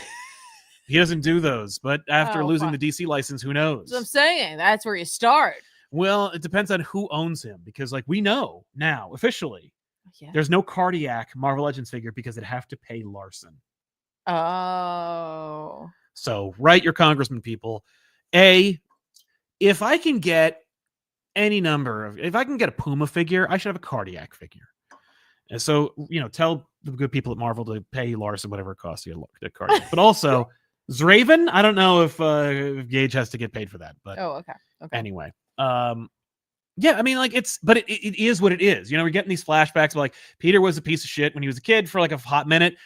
I saw a lot of like people whinging online. Of course, those don't represent real readers, because the real readers just keep the book as number 1 or number 2 of the month every month. But there were like, this is not what Peter was like, but they don't cite anything. It's so frustrating. They're like, I hate this. And it's like, yeah, because you think you are Peter Parker, and you don't want to imagine that you were a jerk when you were a kid, but you were. And like, not all the time. And like, Peter wasn't, this is like, I didn't see him being a jerk. I didn't think he was a jerk at all as a little kid. He was a punk. Like he hung around with punks, and they did punk things. Well, like just the one. And I assume that's more or less like Peter probably had no friends. When he was a kid, like a little boy. Yeah, like when he was a boy, he had no friends. Right. Like, Peter had no friends. So like any friend, like obviously he'll latch onto. Yeah. So it's like he's gonna try to like be like that person so that they don't abandon him. Exactly. And it doesn't make him a bad person. That just makes you not understanding of how people are. Well, and that's the thing. Like I remember, like I mean, did I talk about this in the last episode? How like there is a very significant period of my life where like I had a very distinct and interesting group of friends my freshman year of high school, like where I did a lot of shit that I shouldn't have. Yeah. And it is so like cemented in my mind as like this definitive period. And it really only represents like 5 months. Right. Yeah, no, it's like, listen, Peter hung around with this kid for maybe 6 months. Yeah. It was probably like 1 year in school, probably just for part of it. And then they went on like summer vacation, and like that was it. Like they probably weren't friends anymore. Like that person probably moved on. Exactly. Yeah. Like it's just, but whatever. So Joe Kelly's retconning that point in his life. And so this is what it is. And so he's got a connection with this new character. Babylon 5 creator J. Michael Straczynski did the exact same thing in Skin Deep. I did savage that when it came out, because Straczynski rarely, if ever, did any research. Right. And it's like, he picked the wrong period. What was Peter like when he was 8? Tough to say. Yeah. But I know what he was doing from age 15 to now. You can't just go, oh, he's got this friend. There's this other kid that got picked on a lot more. Like, you can't just add a character that was part of his life the whole effing time. You can't just add that. Without any research whatsoever. And he's like, I don't need to do research. I created Babylon 5. But with this, Skin it's Deep like sucks. But with this, it's like, who cares? Yeah. I love, there's a that's like essentially you like, all right. So like, this is probably a very quintessential East Coast Jersey experience. But like in the summer, if you were fortunate enough to maybe be able to go down the shore for a day or two, right? Like you would meet a friend at the beach, right? And you thought you were going to be friends forever. Yeah. You never saw that kid again. Not only did that happen to me, but like the friend I made was a punk. Yeah, right? And like and you try to be cool, and you try to like impress that person, like someone you're never going to see again. Exactly. It's actually very realistic. Yeah. Well, that's Joe Kelly for you. I know it is. I actually really, I'm enjoying this because I like his sarcasm, I like his wit, and I do like his writing style. But I definitely understand that like Spider-Man fans feel like they're being ping ponged around. Yeah, they're gonna forever. You're gonna be forever. You have to either quit the book or not. I'm sorry, Yeah. but yeah, it's a good looking book and it's well written. It's well executed, and I think you're in for a fun story if you can shut off the part of your brain that meta reads and understands that like the book will never be what it should be. Yeah. That's Amazing Spider-Man for you. That's the state of the world. Can we talk about power fantasy before we move on to our bigger last two books real quick here? Power Fantasy number 8 came out by Kieran Gillen with art by Casper Wingard. I have one word for this: is brilliant. It's just a brilliant book. I really don't have to say much more. It's just phenomenal. Gillen fills in blanks. It does a fill in the blank of like the past characters that we have. Like we have our characters and we're learning about them in a very distinct way. And he just has a very distinct way of unfolding the story for us. That I'm like, oh, we are simultaneously moving forward and also getting like an info dump without it being like, and now for time for the info dump. No, it's just really well handled, right? For example, we get Eliza's backstory. She is meant to be like the devil allegory, right? Which is beautiful and tragic. And I love the fact that we are like showing and not telling that it's seemingly what the superpower people do the most is prevent one another from destroying the world. Right. Yeah. They're not saving the world. They're not making it better. They're just preventing each other from ruining especially Etienne. Like, I'm like, there's a moment at the end of this that like made me gasp out loud. Like I'm reading along and then digitally turned the page and was like, like amazing. Yeah. Sometimes I feel like every time I read an issue of this book, it's my favorite one, but I feel like this one was honestly something very special. Like this issue was very special. Wingard's just a force, it's just stunning pages in here. And this is easily one of my favorite series in the past years. I wanted to read something in the back. Yes. There's Gillen put out another like short letter. Yes. In this one, I think there was promise of it being based on like artist design stuff this time, but it's gonna be next time. Like they just need more time to get that essay together. Okay. So he wrote a little something in here, but there is a line in here, and I really wanted to get Sal's opinion on this because he's talking about how maybe this book is actually like one of those superhero books out there, but goes into something else, right? Okay. And like here we go. He's talking a little bit about Marvel in a sense, right? Okay, here we go. I believe the second you have someone who you can't imagine eating pizza, they are no longer a core Marvel character. Yeah. Yes, that distant sound you hear is Al Ewing exploding. Yeah, absolutely. Right? Like, and it's so funny because it's like, obviously we have characters like Silver Surfer, but like, that's just Marvel cosmic. Like that becomes like not, I totally agree. He doesn't eat, so I understand. But Norrin would be forced, at the very least, to have a hot dog. But I love that concept, right? Yeah. And he calls it the pizza theory. Yeah, he's completely right. And I just never heard it so succinctly put. Yeah. It's funny because I actually I pictured the Pantheon. Yeah. And I went to DC immediately, and like I imagined Superman eating a pizza. Yeah. And honestly, it came across as condescending. Okay, yeah. Like I visualize Superman being like, it's very good. I like it a lot. I like all foods. Like, okay. Like his favorite food is beef bourguignon. It's bourguignon. It's not pizza. You know what I mean? But like Moon Knight, Frank Castle, Peter, Reed Richards. Yeah. All of them. Absolutely. Yes. And I've seen even Batman. I've seen eat a slice of pizza. Yeah. It was in a Ninja Turtles crossover, but still. But he's from the East Coast. Arguably, Batman's from New Jersey. Yes. He knows how to eat a pie. Yeah. But but anyone from the Marvel Universe, absolutely. Yeah. And if they don't, they're either a villain or they're, like off. Right. But isn't that like a really interesting concept? And it's funny because then Gillen pointed out that one of the first pages of this book has one of his characters eating a slice of pizza. Yeah. And I was funny.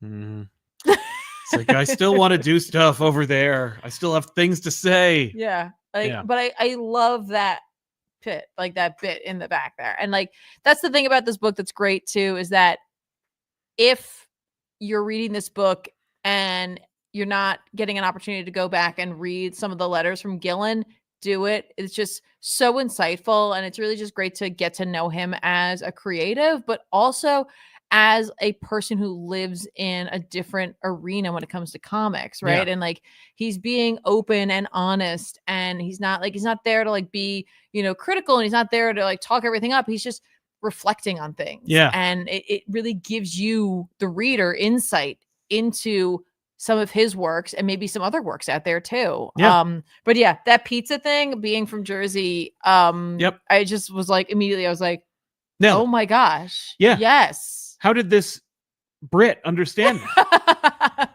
Also, if you're a music lover, he is as well. A lot of that stuff definitely is outside of my wheelhouse for sure. Yeah. But there's a lot of that within Power Fantasy and also in his reflections in the back. So if you're a music lover, you might want to check it out because he has a lot of big ideas there.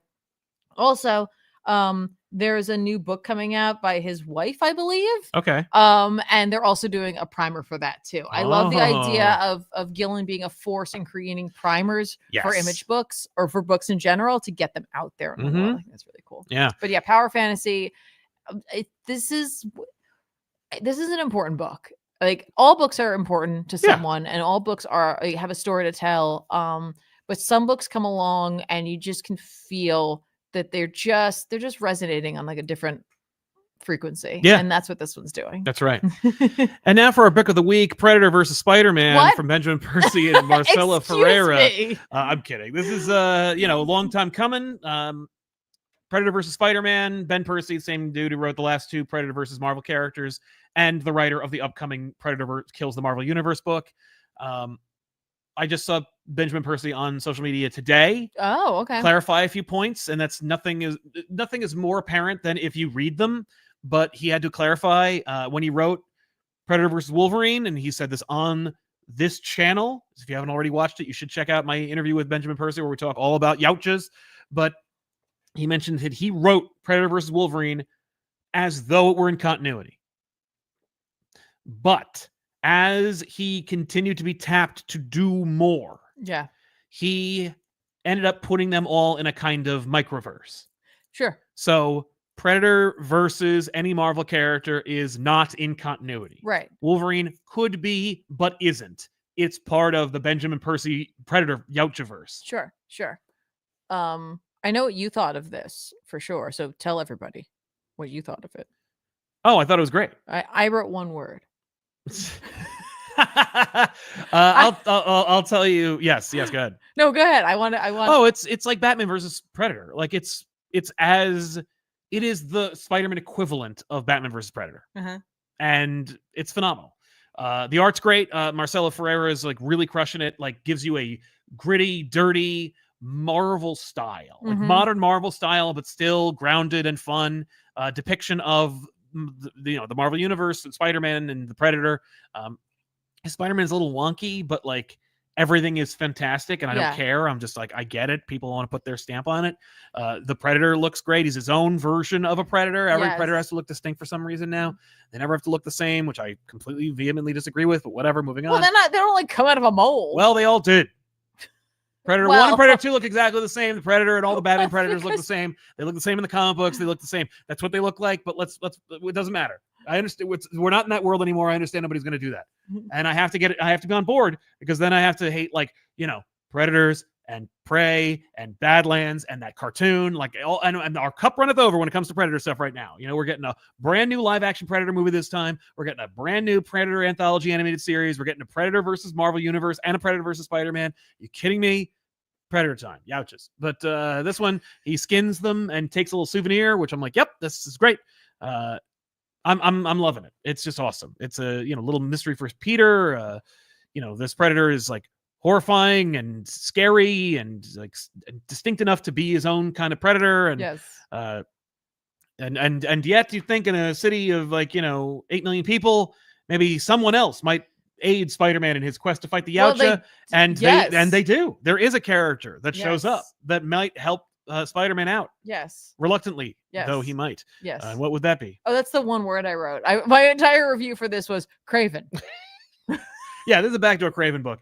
And that's all it needed to be. It's not really. I mean, like, no, it's just like you get to the point where, which seems like a scene that's ripped out of the Ninja Turtles '90s movie, where like there's an altercation in the in Central Park, and then like you think a predator shows up to go kill them, but no, it's Craven, and Craven's like, oh ho ho, hunters in New York, let's go, and it's like, yeah, Craven versus Predator. If Craven that was our pitch. That was our pitch forever. I know. If Craven had made $800 million. Yeah, this book would be called Craven versus Predator. Yes, but instead it's better because so here's what's funny about this. It's like, I know you're really excited for this book. Yeah, I am also excited for this book, but in a very different way, because growing up, like, I wasn't allowed to see these movies. Like, like I remember like somebody, like I was at someone's house and someone like put the movie on. Yeah. And like I couldn't stay. Like I was little, and they were like, "Oh, here, we'll put this on." And I remember peeking in and like seeing some wild stuff. But like, so inevitably, I saw Predator 2 first. Yes, and I freaking love Predator 2. Yeah. Like I'm like, that's great. Like I personally, I might be wrong, and I admit that I am wrong about this. You can't be wrong about your opinion. I like Predator 2 more than Predator 1. So this one, I'm like, yay! Yeah, well, that's what I'm like. Freaking Gary Busey might as well just show up. No, BVP is Predator 2, but with Batman instead of Danny Glover. Like that's what this is. If you're doing an urban jungle, it's got to feel like Predator 2. Predator 2 is the blueprint. But like, we've got the subway. Yeah. We've got the cop. Yes. It's the heat wave. Oh my God. No, they got people doing drugs and they're getting killed. Yeah. No, it's true. It is literally just Predator 2 with Spider-Man. Can Danny Glover's character actually show up in this? No. Is he allowed? I don't know. I don't think so. If he can, he can't look like him probably. Okay. But yeah, I guess he would own it. But yeah, I'm on board for that. That's what I mean. Like, and the funny thing is, like, Craven the allegory for Gary Busey in this, right? Or is he Bill Paxton's? He's character? Like, I got it. Right? Yeah. He's like, guess who's back? I don't know. I love this, and I'm just enjoying it, and it's cool, and it's fun, and there's beautiful covers, and it's just a really fun romp. I'm down. Go do it. Predator's vibe in this, I'm not 100% sure I get, like wearing stuff, and I'm like, no, this one's he has no clan, he has no tribe. He's like he's an outlier. But he's like wearing one of the faces at one point. That's what his mask is instead of it being a helmet. Are you okay? No. Do you need a hug? Yeah, no, I wouldn't. No, this is like this is not your typical Predator, which I think is actually interesting. It's a neat idea. Mm-hmm. To do this is like messed up Predator, like it's not your traditional Predator, which is fine. I am like because this is especially like in a microverse, like I'm like 99% sure Craven is not making it. Craven is gonna get eaten, like he's gonna eat his face. He's gonna get sawed in half. Yeah. And then his top part will never land. That's right, and it won't fall for no good reason. And you'll go, why did but his blood will pour out. Yeah. No, I was very afraid it wanted to get away. Yeah, Craven's definitely gonna die in this book. I'm sorry. But and I bet Predator like bury Spider-Man. But yeah, I'm what you'll get like a Craven's Last Hunt reference to this. Like, well, maybe Craven will bury Spider-Man so he doesn't get in the way. Oh my God. Yeah. He's like, I got to get rid of you. Yeah, you can't get in the way of this hunt. Exactly. I have to do this. I'm so on board. I don't care. I'm in. I won't even complain about the 20th Century Studios logo that's so stupid and ugly. But I love this. I actually really like it because it makes it feel old. It does feel old. Like, well, they put the old Spider-Man logo in there. It feels from like a relic from the 90s. Yeah, it does. Well, it's smart that they did that because it really works with the Predator line thing from the top. Yeah, really well done. Yeah, I'm a fan. I would love to see a Predator versus Punisher that is just traditional. Don't just make that a movie. Like, and when I say don't make a real movie, no one's going to do that. I would be okay with that though. Yeah. I heard John Bernthal helped write, or if not totally wrote, the upcoming Punisher special for Marvel, Disney Plus. He wrote it? Yeah. He's like, I am the Punisher. I am Punisher now. I'm in. And I'm like, okay, cool. Make it Predator though. Have him fight Predator. Just 45 minutes of Punisher fighting Predator. For like a quick moment this past weekend, we were in New York in Little Italy, and like a guy walked by and he looked to me a little bit like John Bernthal. I was like, that guy looks like the Punisher. Yeah, you're like, the Punisher's here. And I'm like, we're in the right place. Yeah, that's right. He's like, I gotta tell you something. I'm gonna catch a Predator. Get these youngsters out of here. That's cool. But I would love to see a Punisher versus Predator where it's just do the thing. Don't be clever. Don't be funny. Just do it. Just do the thing. Here's the thing. I hope that in this, because like I know you're here for Spider-Man. Like I was the one that I really wanted to see Kraven fight the Predator. I hope we actually get an actual fight and not like a Predator 1 Danny fight. Yeah. Where Where it's like he gets like a little like a cue ball. He's like, let's dance. And he just dies. Yeah, that'd be lame. Don't Danny him or no. Who is it? Not Danny. It's Billy. Billy, let's go. Danny's the kid. Yeah. In 2, he's gonna fall. Yeah. But no. The guy. Don't do Billy, where it's like Craven's like, oh, here we go, and then he just dies off screen. Yeah, that'd be so lame. But yeah, I love it. You're amazing. You know what's not amazing? It's Batman Hatoosh. Batman number 159. I don't remember. Why would they color it this way? I don't know. Oh, to differentiate, to show you that this is something else. This is part 2 of Hatoosh. It's written by Jeff Loeb with art by Jim Lee. It is the same creative team. It's the same creative approach. It's this like self-contained original story that is also within the mainline Batman book. The same thing that happened like 20 years ago. It's back, and the first issue sold like gangbusters. It was insane, like 400,000 copies, something like that. It's huge. And it was like really lame and disappointing. And Jim Lee's best Batman work continues to be one of the weirdest and worst Batman books of all time, which is All-Star Batman and Robin the Boy Wonder. I told you they should just re-letter it. Do the old Stan Marvel Lee style, version of it. Like, that's not what they say. That's insane. You still have to deal with what he does. Well, you have a good reason. Like Batman driving the Batmobile through Vicky Vale's like car. Yeah. But so Batman tries to like save the Joker because Hush took the Joker and then put him to near death and then put Batman. And the whole issue is just Batman being like, I'm not going to do what Hush wants me to do, which is kill Joker, because no, it's not fair. I'm not going to do it. And I'm not going to do it because I don't want Hush to win, because that's my approach now. And so Batman tries to take Joker to like a million different places, like Spider-Man trying to take Aunt May's corpse to a million different places to try and save him, and can't because the writer wants it to be something else. And in this case, it's like, no, you have to take him with you.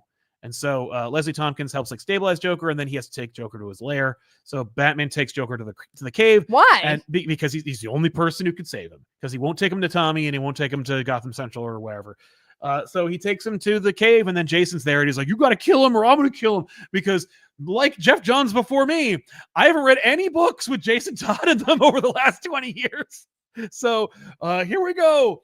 And it's just like, it's like you can't have your cake and eat it too. Like, you can't have it be in mainline continuity, within the pages, and have these characters and not reference the things that happened to them or pretend like they didn't. You know what they probably should have done? They should have just made this a Black Label book. Yeah, that's exactly right. Like, but it wouldn't have sold as well. Why? Because it was a Batman book. This means it matters. It's in continuity. There was an eye roll there. I know, but people bought it. Like, but the proof is there. Yeah. Because no Black Label book has sold 500,000 copies in the first week. This did. And it's a real shame because it's not very good. Jim Lee's art is like fine. It's what you would expect from Jim Lee, but it's not. But he's not drawing anything that's exciting. Mm. There are moments that are technically well executed, but it is still Batman like going to infirmaries with the Joker. And I would say that one of my least favorite interpretations visually of the Joker is Jim Lee's. Yeah. Arguably, he has refined it. Yeah. Like, it's certainly not what it was when Hush came out. I did not like his Hush Joker. But over time, he's refined it and changed it and like kind of dialed it back. I still don't care for it. But it's fine. Okay. But it also is not great. But it's got Hush in blood on the cover. Yeah. Every cover has a Hush. Secret Hush. Yeah. Well, just like, okay, you know what? There's do the that. Secret Hush. Like, do that. Do something clever with your title or with your covers, right? This is not very good. And it's not very compelling. Right. And it's not even well researched. It's just something that's happening. And it's a shame that it is, because it doesn't take much to like push it into decent territory or good territory. Right. And it's like you have this immense platform and this audience and this opportunity to like, people going like, hey, I'm here for the show. And then the show actually has depth and meaning. And then they're like, oh, I guess I'm a changed person now. Like these are opportunities through art to like help reach people as opposed to just reach into their wallets and take their money. And this is the latter. Right. It's so uncompelling. Like Batman in the cave screaming at Jason about not killing the Joker or not crossing a line. So you bore me. Right. It's so not good. Okay. That's it. Okay. Hush Elves hasn't appeared yet. Part 2. But it says it all over the place on the cover. Well, that's the cleverness, right? Like that's what Jeff Loeb would argue. He'd be like, well, but like you feel his presence the whole time. And I'm like, no. Like, no. It's silly, it's weird, and it's not compelling. It's just here. It's just here. And the one thing I can say that's like good about it, if at all, is that it feels like no time has passed between Hush 1 and Hush 2. Right. 20 years. Yeah. It should be a little better. Right. Okay. Or at the very least as good, and it ain't. But it does exist and it makes them money, so I guess it works out for everybody, doesn't it? So there you have it. Hush 2. Hatoosh. It's lame. But so what, if any, is the book of the week? Oh my gosh. What a Sophie's choice. There's so many amazing books. I really, really, really, really, really want to give it to X-Force because of Jeff Thorne's Herculean efforts and the fact that he has received absolutely no accolades for any of the work. I know. So you know what? I'm going to just go ahead. In a world where Predator versus Spider-Man came out, I will give it to X-Force because it deserves the recognition and the effort that was put into this series. Congratulations, X-Force. You did it. You're the book of the week for me. Wow. I don't, do I have to pick one? Right? Can I pick many? That's not the point of the book of the week. I can't. I love 2 of the book. I love all the books I read this week for the most part. I know. Just talk about how great they were. Like Black Panther. Black Panther is just like, it's just a stellar book. It's such a stellar book and no one is reading it. And I just love it so much. And Brian Hill. You can do the same thing when they cancel this book for no good reason. Is doing such a good job. Just such a good job. But it isn't book of the week. It's not book of the week. Oh my God. Then of course there's Green Lantern. Oh, that was a great book too. Like the again, art was breathtaking. And I feel like I'm not talking about this book enough for sure. Right. I think it's just a stellar book. But it's not book of the week. It's not book of the week. Fudge. And then there's Power Fantasy. Yeah, you knew. I think you already know which one is going to be my book of the week. I want it to be this book so much. This literally like gasped. I gasped at the end of this book. This issue had me just in its clutches 100%. And I absolutely can't say enough about this series in general. It's only 8 issues in. It is a juggernaut. It's a juggernaut. Absolute juggernaut. Yeah, bitch. But the book of the week for me is Absolute Wonder Woman #7. Yeah. Just such a perfect issue. Just really making sure that we understand who Diana is, where she comes from. Just a spectacular reinforcement of her relationship with Cersei. I literally can't see her any other way at this point. Like, Absolute Wonder Woman has changed my brain chemistry about the way I think of Wonder Woman. Yeah. Which is why I think it has to be my book of the week, because it's like, it's not a monumental thing in which it like took years and years of continuity on a character and made me go like, but this is her. Yes. This is the perfect version of her. Yeah. So I guess we have to give it to Helen Winhorn. What? Yes, of course. But yeah, so let's jump into some super chats before we talk about what books are coming out this week that we think you should buy. Love that. Hunter Lank says, I hope your day is going well. I was wondering if you guys will cover Ash versus Marvel Zombies this year. Probably not. Matt Fisher saying, this thing is a bigger dud than my parents' marriage. Ooh, ouch. Ray Farr, ComicPop Woo, haven't made a live in a bit, but glad to make this. I love the JL versus Kong versus Godzilla episode. I bought it, and I'm excited for the sequel. Hooray! Welcome back, Ray Farr. Thanks for enjoying the episode. Lenny Laser just saying, scratching my neck like Tyrone Biggums. Y'all got any more of that Batman Dark Patterns? No, seriously, I can't wait for issue 6. I know, it's a fantastic book. I love it. Y'all got any more? Cat Lure with for Treats. What absolute comic you like to see in the future? Well, I mean, at more this absolute point, Wonder Woman. Well, yeah, that's right. But as far as like a character is concerned, I mean, I'm just down for whatever. It's more about the creators at this point. So absolute it's like, Constantine. Oh my God, no. Yes, really? no, absolute Vertigo. Then. Oh yeah, like do a Swamp Thing, Constantine. Madame Xanadu. Yeah, she was in the Martian. Yeah, I know. You know what I mean? Yes.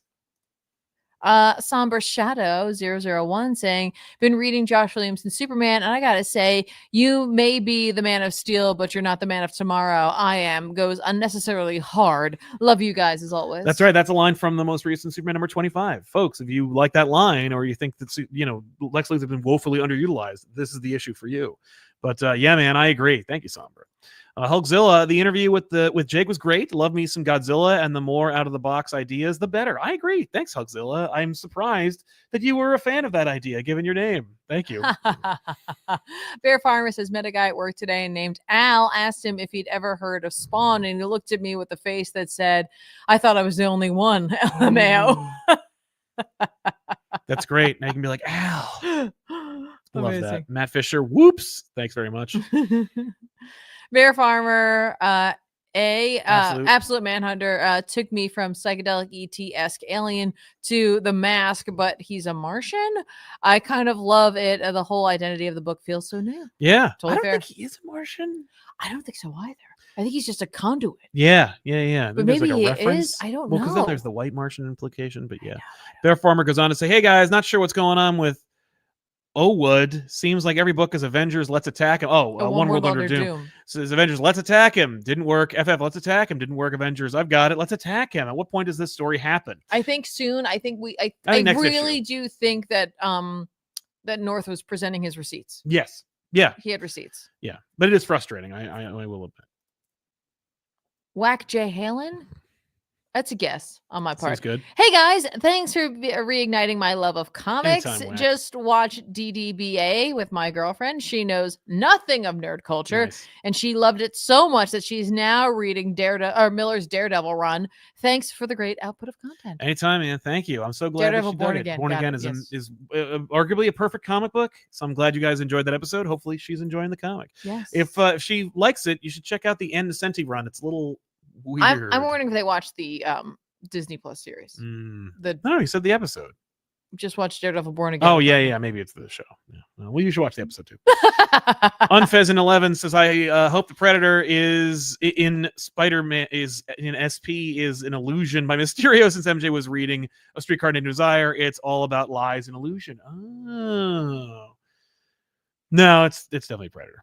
But yes. Bear Farmer back saying Etienne playing God is really punctuated at the end of the book. Kind of broke my heart. Like the last time we found out he was using his powers to change one of the super's perspectives. 10 out of 10 book. 1,000%. That was that. Yes. Broke my brain. But again, that's what gives me the Watchmen vibes to this issue, to that book. Yeah. Anyway. Psycho Jet Black, if you could interview the one above all from Marvel and the presence from DC Comics, what would you ask these two gods about their universes? I don't know. You'd be like, one above all, why can't MJ and Peter Parker be together? Yeah, can you step in at any point and fix this for me, please? And with the presence, I don't know. I'd be like, when are you going to fix that wall? Marius Patrick says, just curious, but have you been reading the Magic series? And if you have, is it worth the read? I have not, but I did see recently that there was a J. Scott Campbell cover. Yes. I was like, whoa, boobs. But yeah, no, I'm actually not reading it. No. But I did play her the other day in Marvel Rivals. That's almost the same thing. Metaphor says, Scott Snyder and Jock reading Hush 2 and wondering what by Jeff and Jim took the plot from The Batman Who Laughs. My book of the week was Armory Wars number 9. Cheers. Glad you enjoyed it, man. Thank you. Nice. And Matt Fisher. Sal should cosplay as Tempest Fugonon. That'd be a very expensive cosplay. I don't think that's a good idea. Yes. It'd be a lot of plaster. We should do that. Yeah. I'd rather just buy a statue of him. Come on, DC, let's do this. So yeah, let's talk about some books that are coming out this week that we think you should check out. Obviously, Ultimate Spider-Man number 16 is our number one recommended book. You got to pick it up. It is. This is a fantastic series. I love that book. Oh, okay. Detective Comics number 2025 annual number 1 looks exciting. I just like that series. So I'm down for it. Batman Superman World's Finest 2025 annual number 1. I really do enjoy this book, and it is part of the ongoing mini series or event that is crossing over between Justice League Unlimited and World's Finest. So if you haven't already, you should check out this fun little crossover. Cool. Don't forget, there's also a bunch of free comic book day books that'll be dropping this Saturday. Including Amazing Spider-Man and Ultimate Universe, all in one issue, it looks like. Yep. The Question, all on the Watchtower number 6. I believe this is it. This is the end of the Question series. So looking forward to seeing how that wraps up. Yep. This Saturday, Free Comic Book Day 2025 DC All In and Absolute Universe Special Edition number 1 is dropping. One should probably pick that one up as well. Absolutely. As is, not for Free Comic Book Day, but Godzilla versus Spider-Man number 1 is dropping. I bet you will. Yep. And Free Comic Book Day 2025 is going to be Fantastic Four Giant Size X-Men number 1. If you're interested in seeing Humberto Ramos jumping on board for Fantastic Four, this is the way to start. Oh boy, Hellhunters number 5 is out this week. Very excited for that, along with Doom Academy number 3. Surprising series. I didn't expect to enjoy it as much. I did like Strange Academy. Oh yeah. But wasn't expecting Doom Academy to be as good as it is, but really enjoying it. Yeah. And I believe that's it for us as far as what books are coming out. Yeah, and there's a ton of other Free Comic Book Day books to be looking out for. You know, like there's an Energon Universe one. IDW is putting out the Godzilla New Heroes number 1 Free Comic Book Day issue. So if you're interested in learning more about the IDW universe, maybe you haven't decided if you want to take the plunge yet, go grab that. Yeah. Right? Go to your local comic book store, pick up that, and then maybe grab some of the back issues of some of the Godzilla books that they've been putting out. Yeah. Boom's doing a big comic book 20th anniversary special. Cool. The Conan ones, Star Wars stuff. Yeah. There's a ton. I would definitely look it up because sometimes certain comic book stores only order a certain number of specific books. Yes. So I would go early. Yeah, go early. Find out which ones you're looking for. Sometimes they have a limit, and it's just better to know which ones you're looking for. It's so true. Ooh, what's this? Yeah. What's that? Ooh. I don't know. Ooh, it's gone now. You made it leave. IDW is also putting out a Free Comic Book Day Dark Find Your New Fear number 1, a little sampling that has things like Beneath the Trees, 30 Days of Night, stuff like that. So I think that is a great pickup. Yes, IDW is launching a new thing called IDW Dark, which is a new dark line of crazy books that I think Tiffany will at least be reading some of. So absolutely. Definitely check that out. Oh my gosh. We want to thank all of our super chatters for sponsoring today's show. We do appreciate your patronage. We do appreciate that so much. Of course, if you want to help us out more directly, you can do so at patreon.com/comicpop, get early access and a little exclusive podcast that comes out every month. And otherwise, we want to thank you so much for watching. Before you go, don't forget to like this video, subscribe to the channel, click the bell for notifications so you know when we go live every week on Monday nights, 6:30 p.m. Eastern Standard Time. Before you go, I just did a little episode of All Stars with Joshua Williamson where we chatted about how to pitch a comic book. We showed an actual pitch for Nailbiter when he actually successfully launched that series. So definitely check out that episode if you haven't already. It's a really fun conversation. We also launched All Stars on podcast form. So if you are on Patreon, or if you're on Spotify or Apple Podcasts or Amazon, you can subscribe to the podcast there directly. And we're just right now going through the backlog. And while the show is typically monthly, I am not releasing the backlog monthly. I'm releasing it probably every few days, if not every week, so that you have at least 20 episodes to sink your teeth into. The most recent episode we dropped audio-wise was our 4-hour-long live stream with Chip Zdarsky and more fun characters that came on the show. Dennis Camp, I believe, was there. I forgot Dennis Culver. I'm sorry. What? But yeah, definitely check out that show if you haven't already. Of course, if you like this show, Off the Rack is also on Spotify and Apple Podcasts. And if you want to help us out more directly, if you want to give us a 5-star rating, we would appreciate it. That would be very kind of you. So make sure to do that if you are listening to us on your devices. Otherwise, we will see you guys next time with another episode of Off the Rack here on ComicPop Returns.